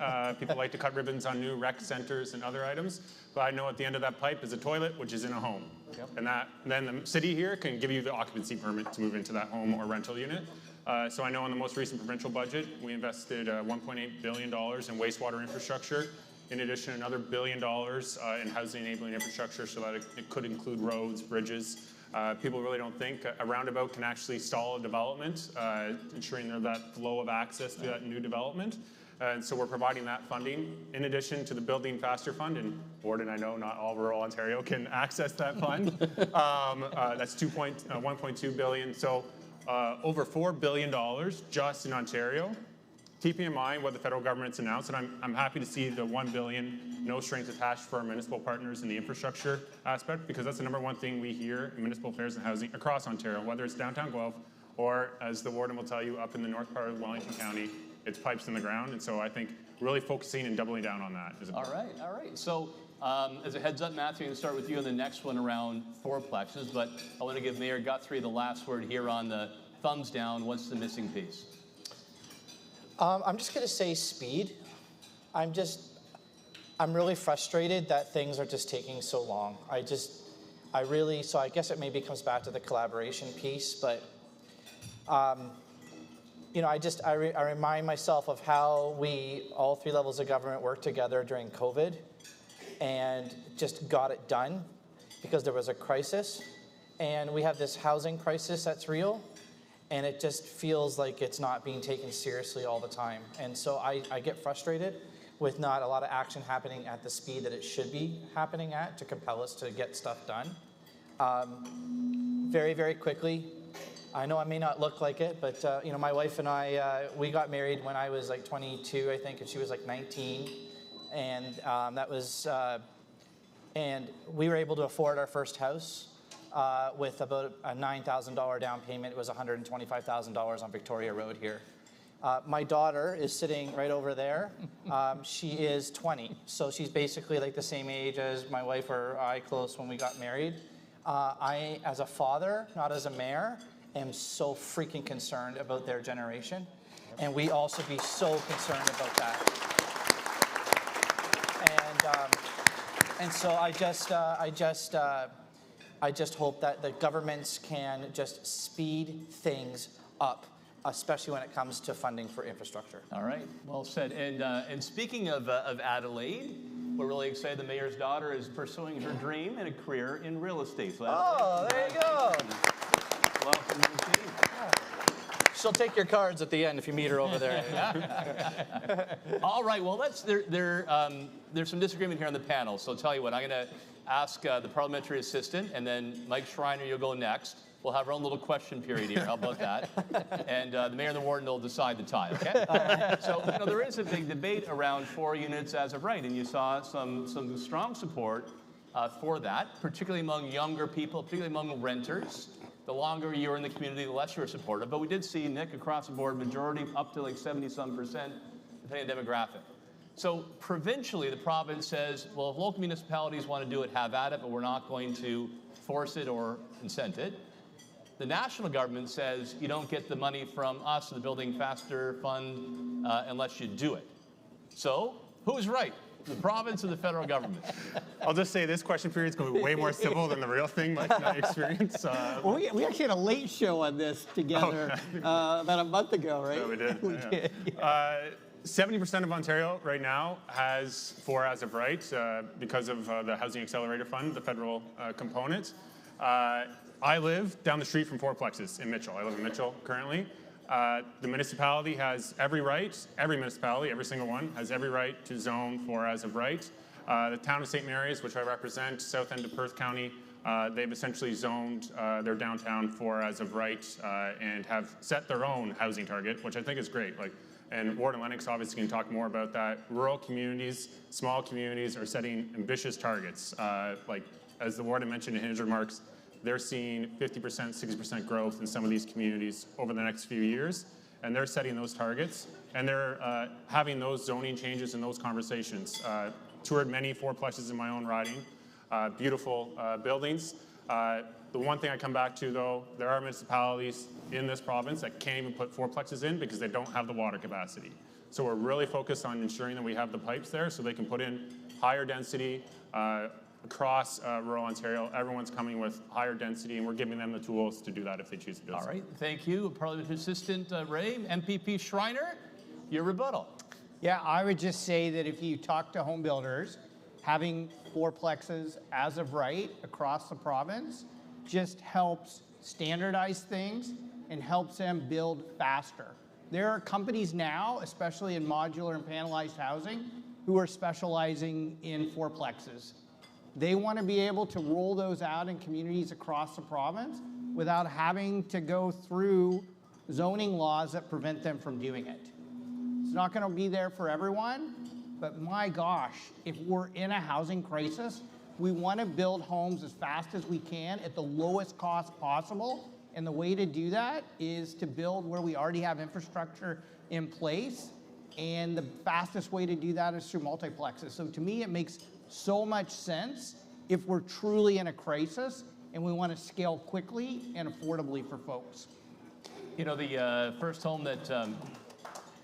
Debbie and I had together was semi-detached. I remember growing up as a kid, my parents had a townhome as part of a row. It's often where folks get their first home, their foot on the ladder to climb up. So we have one point of view that says, well, give municipalities the option, and 70% of the province are already doing it. Another point of view says we should be more aggressive than that. And I think, PP Schreiner, you said if 1 out of 6 houses was converted, we get 2 million homes, which gets us to over the target. All right, so. Can I say one more thing on this, Tim? And this gets to the cooperation thing. Yeah. So the one thing I have learned is CMHC will only finance a 5-plex or higher. So when we all talk about having all levels of government working together, you know, the federal government's going around saying, hey, you get money if you do a 4-plex, and CMHC is saying, oh, we're only going to finance 5-plex or higher. So maybe we can all agree that can we work together to get CMHC to modernize their rules and have it actually reflect federal government policy? Totally. Looks like the survey agrees. Okay, Mayor or Warden, one of you, break the tie. Okay, I'm a direct guy, so I'm just going to directly answer. I wish that the province had made it as of right across the entire province. That's my position for 4 units as of right. I respect the issue of the lack of some infrastructure in some communities, but then that could have been the reason then why it maybe couldn't move ahead at this time. But at least having that blanket zoning would have removed a lot of hurdles. So I wish that the province had done that. There are other provinces, other states, other territories that have done this, and they've done it much sooner than we have in North America. And after 3, 4, 5 years, they are seeing more affordable rents, more affordability. And so I wish that they had done it, but I can see and I can respect the issues that are being raised by the government around the blanket zoning. But I personally, maybe I'm putting the dad hat on a little bit. I wish that they would have done it. No, I appreciate you answering your question directly. Many would have dodged it, so thank you for making the call. You declare Michael Schreiner the winner. So they're coordinating not only with their green ties, but in their answers today. Oh, there we go. Warden Lennox, I want to go to the issue you raised earlier on, and that's taxes and fees and how you pay for development, because, I mean, truly, depending where you are, the cost of housing, the first 30 to 40 cents on the dollar, really is fees and taxes and permits. Some parts of the province, it's up to $150K before you put a shovel in the ground. And who pays that? It's the person trying to get in the housing market. So, Mayor Warden, Warden Lennox. Both titles are good. Yes, but we're not talking amalgamation. I didn't even mention that. So, in your point of view, you know, what could we do in the financing realm to actually bring affordability closer to home? That's a great question. I think there's a number of things we should consider, and I kind of alluded to it earlier, in that who are the most appropriate people in our society to pay for some of this growth, to pay for accommodating more people. It has huge economic benefits to our communities.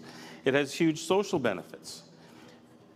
Who should be paying? I believe it's, in many ways, it's a broader societal obligation, not just a local municipal obligation. Development charges are a tool, they're the only tool that municipalities have to collect the costs associated with increasing infrastructure. It's a very blunt tool, to be quite honest. And so I think maybe we need to start thinking outside the box and think about a different way. Now, we appreciate absolutely the federal and provincial government's commitment to infrastructure funding, but it's very hard for us at municipalities to put that into action because we're having to apply for it. We don't know what's coming. And it's uncertain. Like in my home community right now, we have a sewage treatment plant upgrade. We're shovel ready to go, but we can't issue the tender because we don't know we got money coming.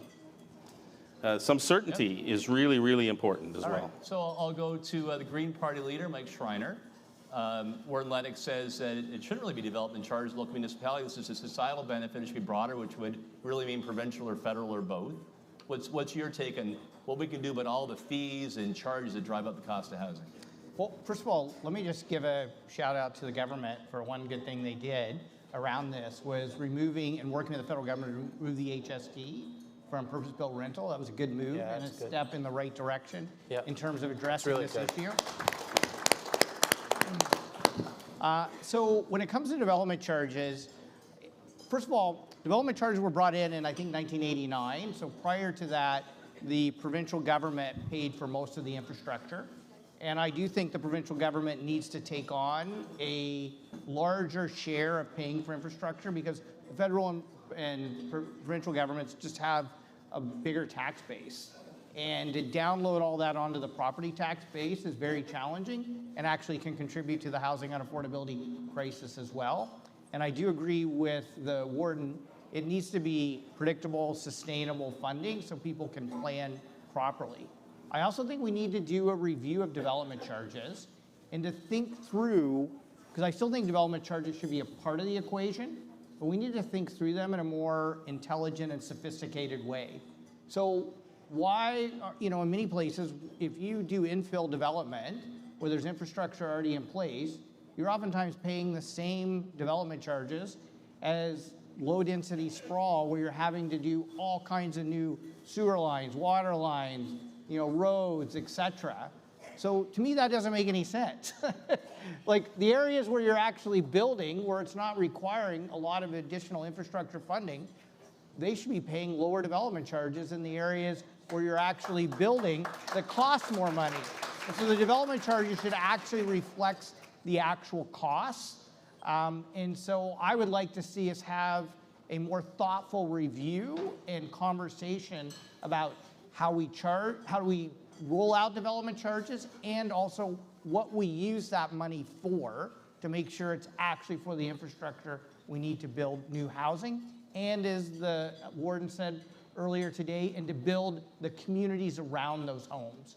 Because people need more than a home, they need a community, and we have to figure out what's the fairest and most fiscally responsible way of funding those community amenities. Okay, appreciate that. So Mayor Guthrie, the local MPP, wants a total revamp to development charges. Is he on the right track, or is there another way to actually get taxes and fees and charges down on homes? Well, actually, lucky for us in Guelph, there are no development charges for those accessory units. That's right. Yeah, exactly. So some cities do have that, but we don't, which is why we have upwards to 300 registered accessory units per year, one of the top in Ontario. We make it very simple, very easy, and we don't charge the development charges. So we're always trying to make it better, and of course with new tiny homes, garden suites, extra units, it's a new example of things that are being brought in that we don't charge the development charges on. I will just say this, it should be coming from upper levels of government. The property tax burden is too great now. It's unbearable for people to be carrying this weight of these charges on the tax base when it's not coming from the development charges. And so upper levels of government have the levers, the financial levers to do that. They should be taking that responsibility. And I would just say that it's still important, though, as a community, that we look to try to waive fees, development charges, levies on true, affordable, supportive housing, like Habitat for Humanity as an example, or other those types of examples of affordable homes, which we're finally getting some of the definitions from the province on, which would be province-wide, which I'm very supportive of as well, because as a community, we should be supporting that type of housing to not have those costs on there at all. Okay. And Parliamentary Assistant Ray, you've helped lead debate and legislation, a number of bills that sought to cap, to reduce development charges on affordable units, to phase in development charges over time. From what you heard today, is that the right approach to stay on that path, or is there another way to help reduce the upfront costs of home building? Yeah, with Bill 23, we did remove development charges on nonprofit Habitat for Humanity, as the mayor mentioned, across Ontario.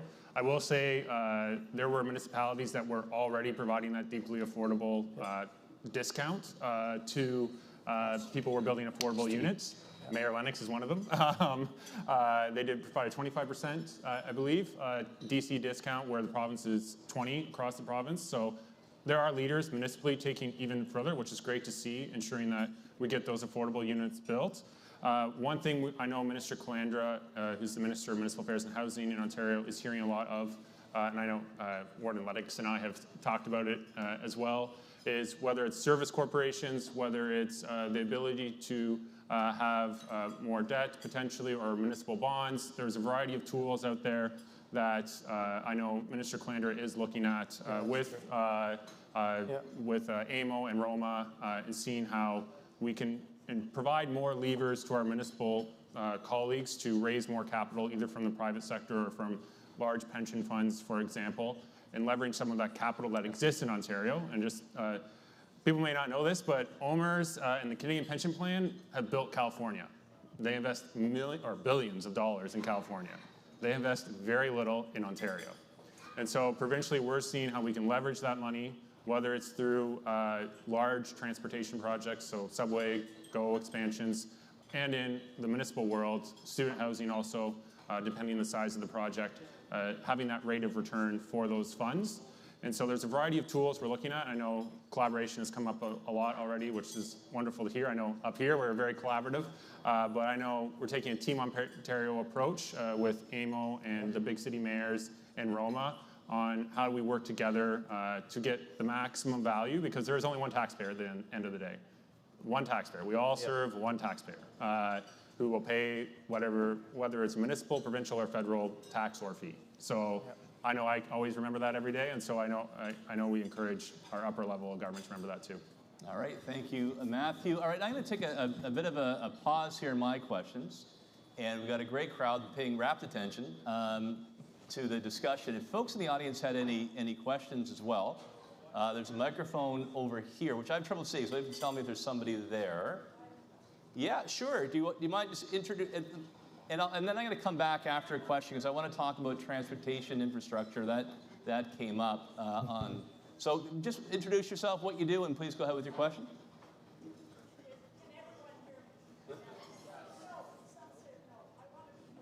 Do you want to come a little closer, and I'll repeat it?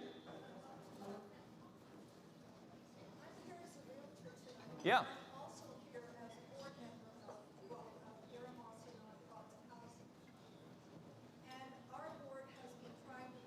There we go. Thank you. Our board has been trying to put up a development. We have a proposal that we have had ongoing for over 2 years.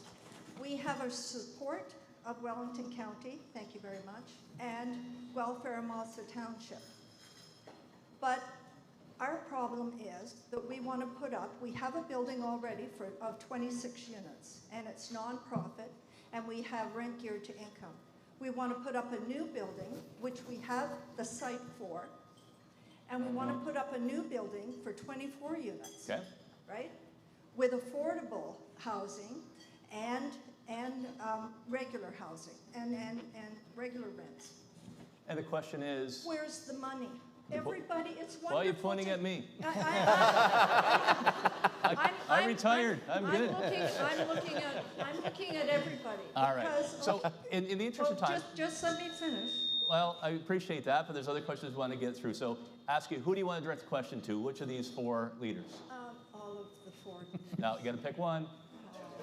Well, I know that Wellington County is in support. Yep. I'm just, who should I ask where the money is coming from? All right, we'll go to local MPP, Mike Schreiner. So you should probably ask one of us. I know Mike absolutely would support this. Yeah. All right, Mike and Matthew, respond to the question, Yeah. and we'll see those. So I just want to say really quick. Thank you. 93% of the deeply affordable homes built in the province of Ontario, 93% were built before 1995. Yep. That's when the province and the federal government feds, both they got it. stopped Yep. investing in deeply affordable nonprofit and co-op housing. We need to get back into the game. The radical bank called Scotia Bank just recently did a report saying we need 250,000 nonprofit and co-op homes built over the next decade in Ontario. That's not going to happen if the province and feds don't step up with the funding to make it happen. All right. We have That's okay. 100 people I'm on sorry, our waiting I'm sorry, list. I need to move this along. I appreciate it. It's a good question, and Matthew, I want you to respond as well. Yeah, thank you for the question. Happy to chat afterwards as well about the project. I know there's many projects across Ontario around this, and it's working with the federal government and provincial government and our municipal colleagues to see how we can, as I mentioned, whether that's through a new funding mechanism, whether that's through municipal bonds. I know in one example in Perth County, the United Way is looking at building cooperative housing. They're looking at how they can raise municipal bonds and community bonds, and we are funding housing in the 20th century, and now we're in the 21st century. And so how can we sort of move that funding mechanism, and how people could, if they wanted to invest in the communities that they live in, what mechanism could we provide them to do that? So there are plenty of ways we can look and cooperate with other levels of government to get those types of homes built. Terrific. I'll go to that next question in a second. And then one thing I want to get on the record as well, transportation, transit is a big issue. You know, I had a really good meeting with Dustin Davis, who's on the AREA board, past GDAR president, his wife Katie here tonight. Dustin, I also want to give a big shout out to you for your outstanding leadership here in Guelph and Wellington County. Dustin, of course, right, he grew up in Guelph, now lives in Fergus, so he knows both areas quite well. Talked about infrastructure. I'll ask you guys momentarily. All right, the question back. Introduce yourself, please, and let me know who you want to direct the question to. Thank you. My name is David Halls. This is a question for Mike Schreiner. Mike, we as a community locally, I think, do a great job in developing the accessory apartments, thereby increasing housing capability. The landlord-tenant thing is so skewed. I'm a firm believer that we have a lot of people who would consider putting in accessory apartments and increasing housing, but say no because it's broken. Totally. Any thoughts on that?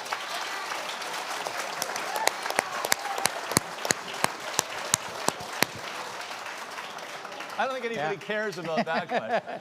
Nobody, I think that was 95%, eh?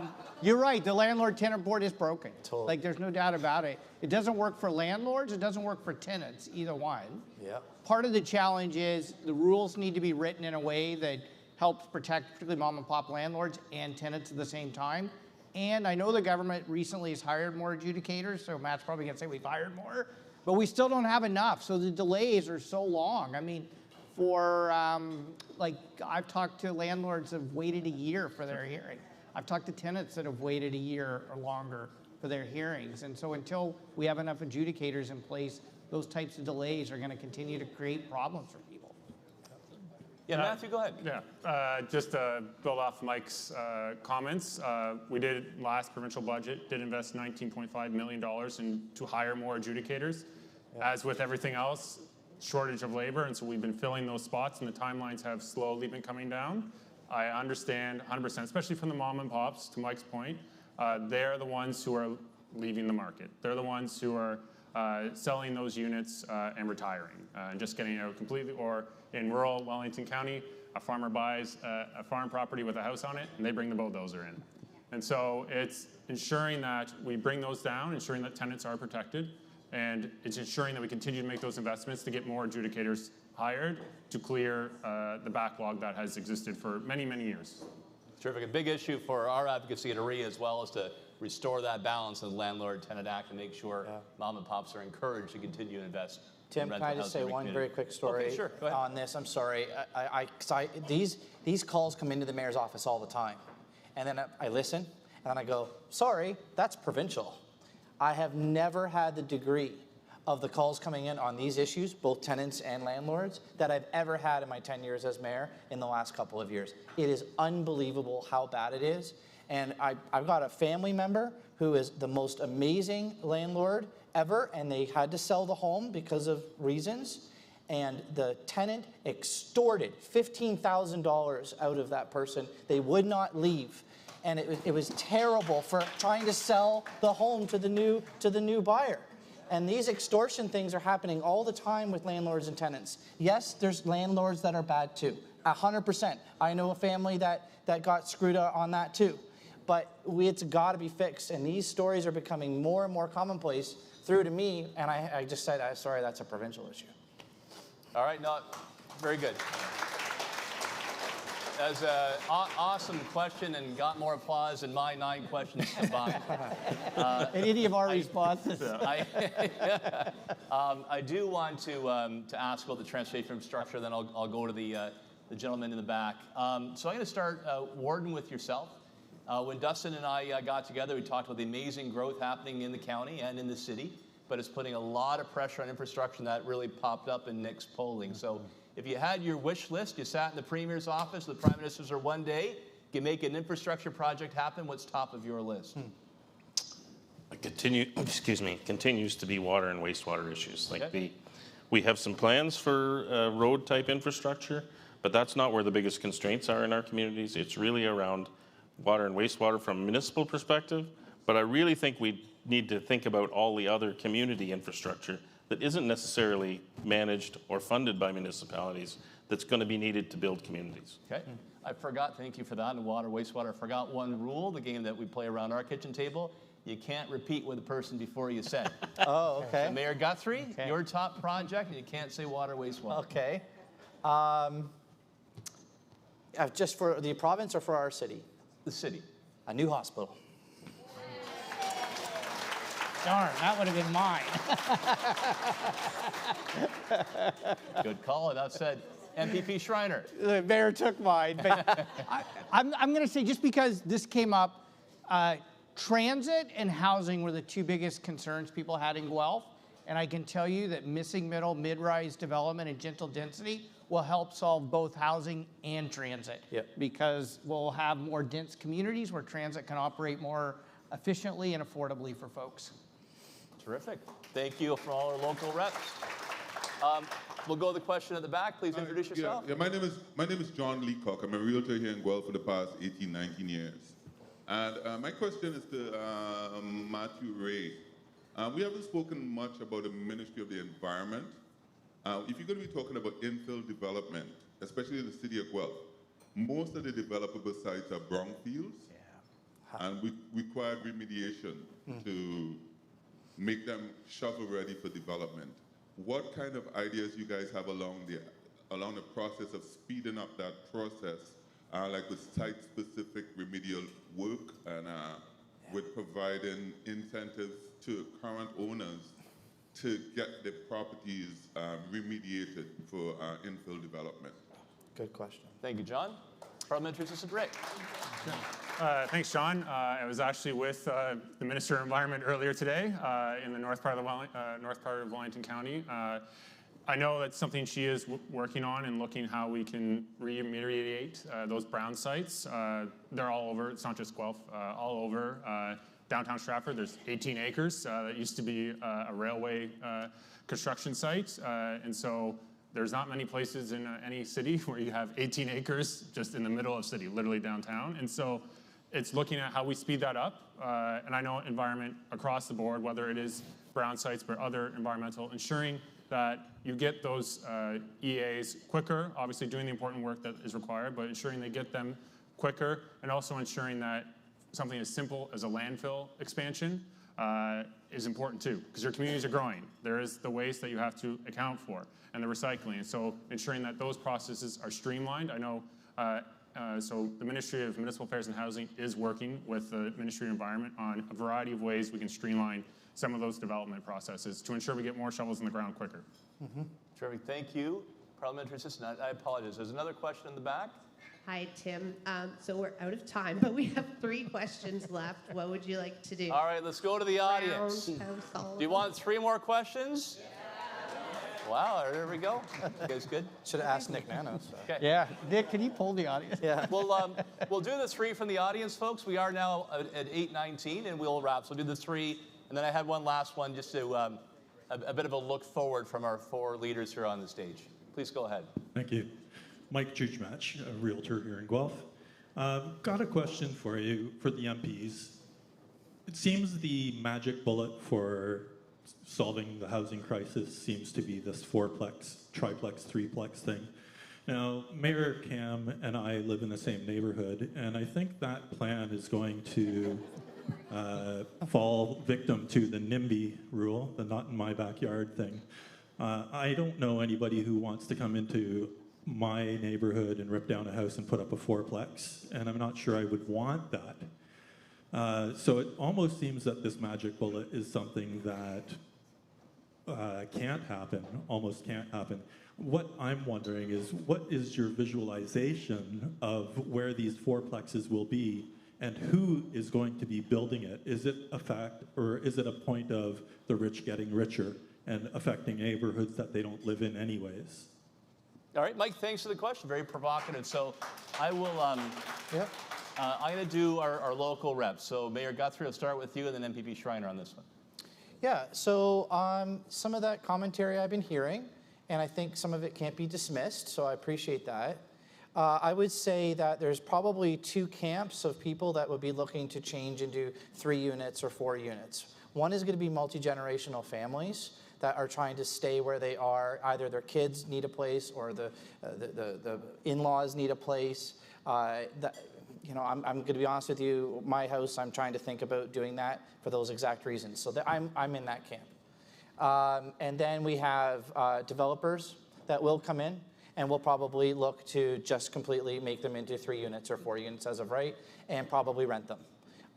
And the problem is, for me, I don't see a problem with that, only because, you know, people need a place to live, and they also need a place for ownership, but they also need a place for rental too. And, you know, I'm hearing a little bit around the old university area and things like that, where a lot of these lots would maybe accommodate those types of things. And that's probably where they're mostly going to be. Let's just be honest. The lot size will dictate what can kind of fit. And so our role as a city council is to try to make it easy for these things to move forward with as least amount of barriers as possible. Because it's one thing to say, oh, we do triplexes, or we do 3 units as of right, or we do 4 units as of right, but then we put all these rules around it, and then it can't ever get done. So I know it's changed, but I think we need to do it. Thank you very much, Mayor Guthrie. MPP Schreiner. So first of all, I'll just say there is no silver bullet when it comes to solving the housing crisis. It is going to take a whole host of solutions all across the housing continuum. So I don't want anyone to leave here tonight saying there is one thing that's going to solve the housing crisis, because it's not. But I wanted to answer your question about neighbors who are opposed. So in Guelph, there's a co-housing project that's an 8-plex called the Watershed Co-housing Project that was opposed by the neighbors. They even appealed it to the OLT, and it finally made its way through, and I know the mayor and I both supported it, but some of the neighbors weren't very happy. And now it's about half the units are the residents were some of the people who appealed it to the OLT. Now that it's built, they're like, oh, this is great. I've been wanting to downsize. I'm retired. I don't want this big single-family home anymore. I don't want to leave the street that all my friends are on, that I love. And now I can be a part of this seniors co-housing space. So I think part of it is leadership coming together. Another story, the Permanent Supportive Housing Project near Shelldale. There was a lot of neighborhood opposition to that, and it was all 3 levels of government said, hey, we're going to support this. We're going to figure out how we get to yes. Now that we're at yes, and thank you to the government for providing us with capital and operational funding. But now that it's like the communities are going, hey, we have 32 homes now for people who are currently homeless. So I think a lot of it is we as a community are going to have to come together and talk about how we get to yes on these kinds of approvals that help solve this crisis that we're in.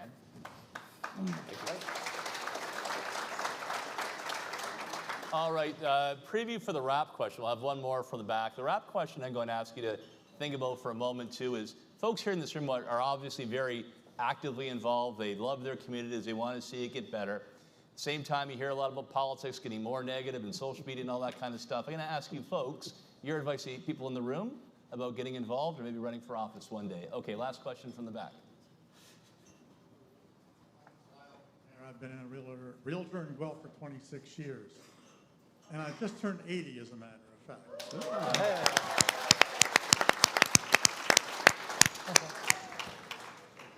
So one of the things that I've realized over my considerable number of decades is planning is really important.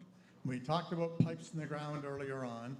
When a builder builds a house, the expectation is the house is probably going to last for 75 to 100 years. But our planning horizon is only about 30 years out.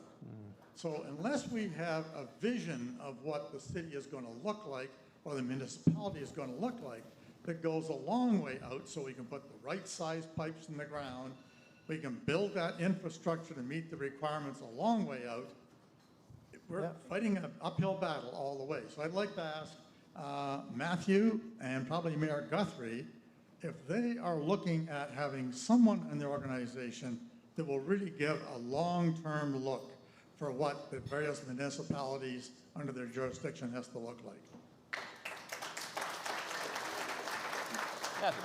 Thanks for that very important question. So yes is the short answer. With the most recent provincial planning statement, so if you're talking about planning, and those in the room may be aware of this document, we're requiring, so previously your growth numbers, they varied all over the province. We are now requiring municipalities to use the Ministry of Finance growth numbers for 20, 30, 50 years, which will then provide consistency and help them plan in a better, more cohesive way. So it's ensuring that it's standardized and streamlined across Ontario. We're also combining a place to grow and the provincial planning statement. There used to be two, one for Guelph and the Greater Golden Horseshoe. Now those are now together. Again, just to create simplicity, ensuring that we can have those long-term plan horizons and that those planners and municipalities can make those decisions moving forward. Thank you, Matthew. Your Worship. Yeah, I'll be quick. I would just say ditto. I was actually going to mention about that. That planning document and planning legislation is changing, which will help, I think, the City of Guelph and others to look a little bit further out. Right now, we look to 2051 is kind of our visionary documents. Our strategic plan from Council is always looking forward. But there's overarching themes, and that would be a safe and wonderful place to live, to buy, to grow old, and that's affordable, and that is sustainable. And if we grab those themes, I think we can fit them into all the visionary things that we're always looking for, that we never stray from those themes. And so, just so you know, we're 140 some odd thousand people right now. By 2051, we're gonna have 60,000 more people in the City of Guelph. 60,000. So get ready. This is why you got 50% of the planning being done within our built-up areas, infill, and 50% is going to be in greenfield. So that's why neighborhoods are changing, because we cannot accommodate 60,000 new people in just greenfield. It has to be across our entire city. So as we look visionary, we have to accept the change that's going to come with those visions as we try to implement them. All right, wrap question. I think, my 21 years in public office, and I suspect you folks have seen the same. I thought there was no more active group of professionals than Ontario realtors in their home communities. There are always ones that roll up their sleeve, help out the local women's shelter, the soccer club, the food kitchen, the school counseling. Realtors do an awesome job at grassroots volunteerism in every city and town in our province. I would love to see that energy devoted even more in public life. So I'm going to ask you folks to talk about, as we close comments, what words of inspiration do you have for folks in this room who are naturally inclined to build their communities, and hopefully some of them run for office someday? All right, reverse alphabetical order. That means Mike Schreiner. Okay. Well, I would say, to me, if you're interested in getting into politics and having the opportunity to serve your community and be a champion for your community, to me is a very special job and a job I love. And so if you want that kind of a job, do what you're already doing. Like, people always said to me, it's like, we never thought a Green would ever be elected in the province of Ontario. I was the first, thanks to all of you in Guelph who are here. But I think the reason it happened was, I mean, if you see how many things I volunteer for, and I love Guelph, I love this community, I know all of you, you wouldn't be realtors if you didn't love this community and didn't want to make it better for people. So like, just continue, ramp up your local volunteerism and activity, and don't look at social media too much, because that will depress you. Thank you. Those inspiring words to the Green Party leader, Mike Schreiner. Parliamentary Assistant Matthew Ray. Yeah, don't go on X. That's my first recommendation right there. Yeah. But obviously you're here, you're always obviously involved. Obviously you can run for higher office. It's very rewarding, as Mike said. It is very hard. I started today at 8 a.m. and I'm going to go to sleep tonight in Aurelia. So not even going home tonight. That's where I started. I started my day in Aurelia.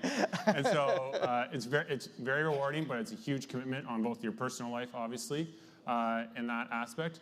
Obviously, you can run for council, but then even at the, stealing some of Cam's thunder, even at the municipal level, there are tons of committees that we need great, competent people on it. At the hospital boards, and we're talking about a new hospital in Guelph, we need those individuals who have a community-oriented mind on those boards as well. And it's very easy to join those boards, and it's great experience. And then if you want to run for council, MPP, MP, et cetera, Prime Minister, more power to you in that aspect. But it gets you the experience and helps you build. I really enjoy provincial politics because it's right on the ground, and you can see the impact that you're having in your communities.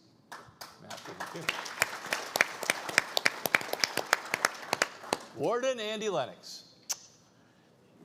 Yeah, so if you want to get involved in your community, I commend you for that. It's a huge undertaking to run for office, as has been alluded to before. But I think the one message I would like to share with you is, don't go into it thinking you're going to do it alone. It's a team sport, folks. You need to build the people around you to support you. You need to build teams of people who will give you positive and negative feedback and be super honest with you. You need a whole team of people to be able to do it successfully. Little funny story from my personal thing. I had a neighbor come and solicited me to run for council. And I said to him, I said, sure, I would consider running for council, but I'm going to have to get a divorce first. So what did he do? He started working on my wife. You can see the result. All right. There's a story there. Yeah. And now for the rest of the story. And to bring the gavel down on our political panel, His Worship Mayor Guthrie. I was going to say committees are a great place to start, but no regrets. Just jump in. Just jump into the community. I mean, this group already does a lot of that, as Tim said. I remember several years ago, I got an official ribbon cutting request from this group to cut a ribbon at a garage sale for helping women in crisis or something like that. And I still see that picture every now and then come up, and I was like, that was the best ribbon cutting ever. And so you're already doing stuff for the community, and I would just say, just put your name forward. Just do it. Just put your name forward, because you can make a huge difference in a different way at the political realm. I put my name forward, and I lost my first election. Everyone looks at me like you're the mayor, and everything's great. No, I lost my first election. I ran for council and I lost. And I worked for 4 more years waiting for the next opportunity to put my name forward. And then I won. And then I became the mayor. And here I am. And it's awesome. But it's like, I just think that you can just do what you're doing, be authentic, always be authentic, because people will see through that. And talk to us if you're interested. And you can't go wrong with the city that you love if you put your name forward in a different way. You're going to make a positive difference. Sure.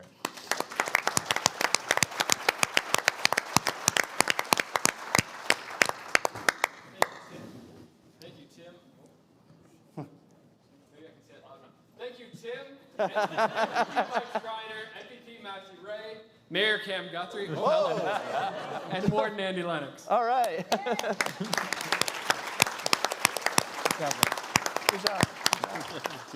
We're so fortunate to have you here today sharing these insights, and please accept these small tokens of our appreciation from all of our members here at GDAR. Let's give them one more round of applause. Thank you.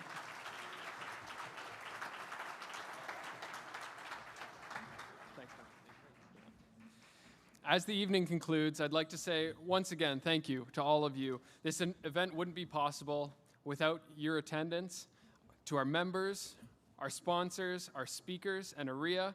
And also a big thank you to Matthew Thornton of Real North Strategies. Matthew's expertise in government relations, thank you, has provided our committees and staff with unwavering support and opportunities. And lastly, thank you to our team at GDAR, Wendy, Karen, Summer, Jessica, and Katrina. Without your dedication and hard work, this event would not have been the resounding success that it is. Thanks again for your attendance, and we look forward to building on this evening's event in the future. Have a great night. Thanks.